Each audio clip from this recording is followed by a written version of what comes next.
This episode of Marijuana Today Daily is brought to you by our friends over at ease.com, California's top one-stop website for legal marijuana delivery, as well as an option for the same for folks living in Portland, Oregon. And easewellness.com has you covered for professionally curated hemp-derived CBD products that show up in your mailbox in just 4 to 6 business days.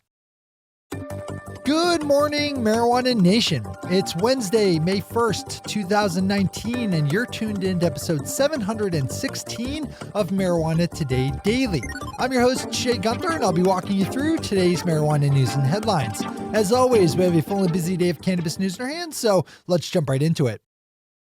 Today's top story is a rather big one as we swing up to Michigan, where a judge issued a series of rulings yesterday that set aside the state's long-running and ever-shifting timeline for when unlicensed as of yet provisioning centers, as dispensaries are officially known in the state, have to close down. We've covered this one extensively as that deadline started back last summer, only to be shifted a number of times to later in the fall, then the winter, then this spring. Yesterday, Judge Stephen Borrello laid out his ruling, writing at one point that the state's deadline was, quote, apt to sudden change, freakish, or whimsical, unquote. And further, quote, these bait and switch announcements effectuated by Laura were effectively arbitrary and capricious, unquote, referring to the state's marijuana regulatory agency. So as it stands now, owners of provisioning centers with still pending license applications can only be ordered closed by the state if they are ultimately denied license, and even then have 60 days after a denial to wind up operations. Judge Borrello left the question of whether provisioning centers can continue to buy cannabis from caregivers up to the state. Swing over to Bridge, Michigan for all of the details here. As always, we have all the news we cover linked to on our website at mjtodaydaily.com. Our second headline should surprise no one who's been paying attention to national politics, particularly those who track how things have been moving in the halls of Congress. Politico picked up on comments made by Republican Senator Mike Crapo of Idaho, chair of the Senate Banking Committee, who was speaking at a meeting of the Independent Community Bankers of America and said that he can't commit his committee moving on legislation freeing up banks and financial institutions to work with state legal cannabis operators. That's kind of a huge problem because, as I hope you know, in order for a bill to become law, it needs to be passed by both the House and Senate. Unfortunately, the Senate has been seized by the Republican Party, which is more concerned these days with protecting the criminal President Donald Trump and with subverting democracy to stave off its own aging, demographic-driven political death than in actually passing laws to make people's lives better. So probably a good idea to write off entirely the idea of any good legislation coming out of the Senate, at least for the next couple of years. A bill in Hawaii to decriminalize the possession of 3 grams of marijuana or less has been passed out of conference committee and now heads to the desk of Governor David Ige, who is expected to sign it into law. Right now, having small amounts of marijuana in Hawaii can land you a misdemeanor charge and a $1,000 fine, but after House Bill 1383 is turned into law, that same offense will get you a ticket for, at most, $130. The bill also sets up a system allowing for people to have low-level possession charges cleaned from their records. A bit of a baby step, perhaps, but ours is a movement and industry built on baby steps, so we'll take it. Those are our top stories for today. It's time for Marijuana Today Daily Headlines Blitz. Before we blitz it in headlines, let's quickly thank our sponsor, ease.com, California's top one-stop website for legal marijuana delivery, as well as an option for the same for folks living in Portland, Oregon. Swing over to ease.com today to check out their awesome daily deal where you can get a G-Pen Geo vaporizer for just $6 when you buy any compatible herbology cartridge. Just swing over to ease.com and fill up your shopping cart with the right item and then use the discount code GEO or GIO. Big thanks to everyone at ease.com and easewellness.com for the support that makes today's show possible.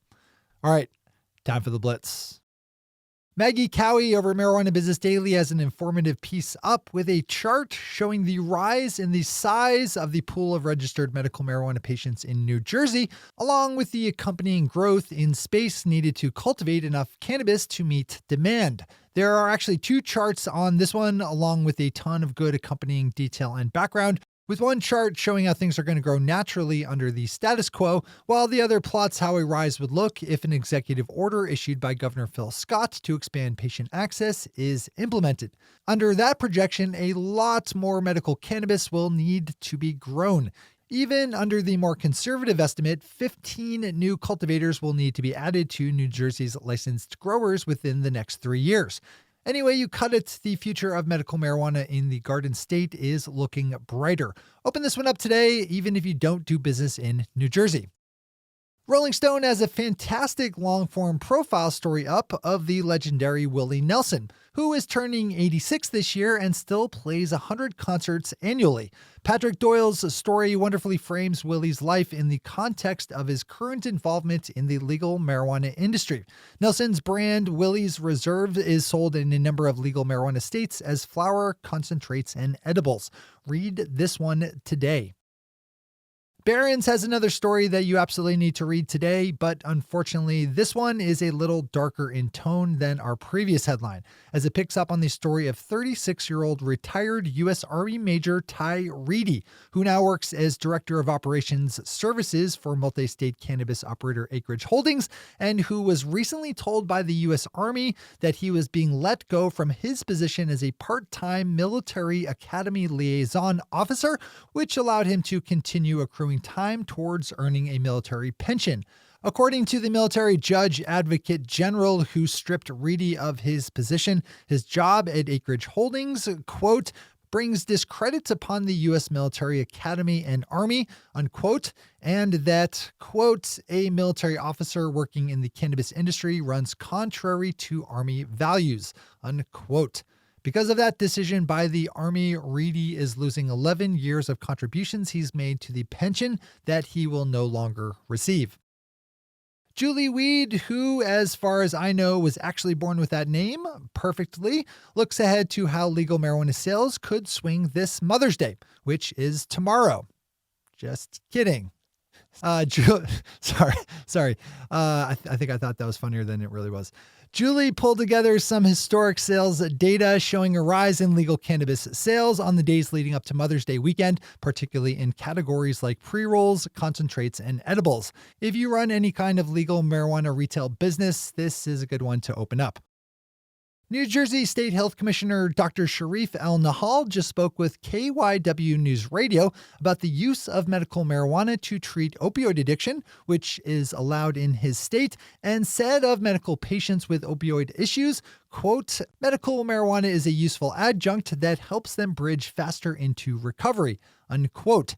Right now, there are just 250 people in New Jersey using medical cannabis for opioid addiction, a number that will hopefully rise as word gets out about its effectiveness. Kushko Holdings, which has sponsored our shows in the past, just announced that it has raised $21.3 million in investment from an institutional investor through the use of a senior unsecured note. The company said it will use the proceeds for, quote, general corporate purposes, unquote. Pop over to New Cannabis Ventures for all the numbers and details here. Marijuana investor Charles Broderick, who did well getting into the Canadian markets early through investments with Tweed, Afria, and Tokyo Smoke, just announced that he is donating $9 million to be split between MIT and the Harvard Medical School to be used to fund research into how marijuana cannabinoids affect the brain and body. Those are headlines and news for the day.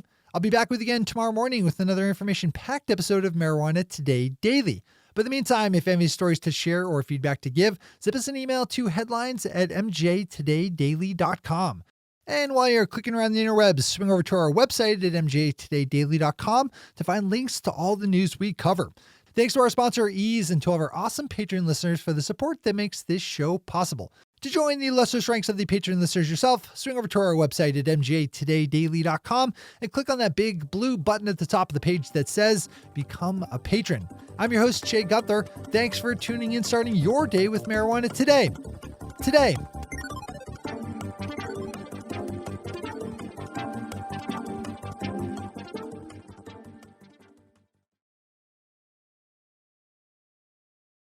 One take, Shay. One take.